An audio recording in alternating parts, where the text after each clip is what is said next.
আজকে ভারতের গণতান্ত্রিক যুব ফেডারেশন কুমারঘাট বিভাগীয় কমিটির আহ্বানে আমাদের ফটিকরাজ সিপিআইএম পার্টি অফিসে আমাদের কমরেড সুশীতল দেবের শহীদ দিবস উপলক্ষে আমরা আজকে রক্তদান শিবিরের আয়োজন করি।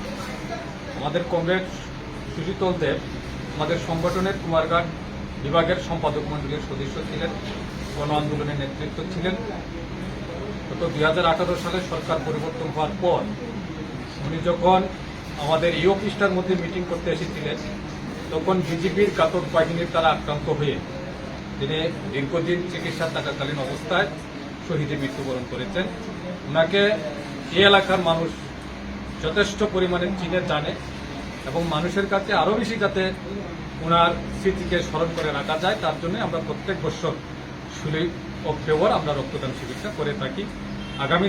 আগামীকালকে আমাদের যেহেতু একটা প্রকাশ্য সমাবেশ আছে, শহীদ সমাবেশ, তার কারণেই 16 অক্টোবর না করে আমরা 15 অক্টোবর এটা করলাম। রক্তদান শিবিরে প্রচুর সংখ্যক আমাদের সংগঠনের নেতৃত্ব, প্রাক্তন নেতৃত্ব যারা সুশীতল দেবের সাথে কাজ করেছেন, তারাও আজকে স্বেচ্ছায় এসে রক্তদান করেছেন।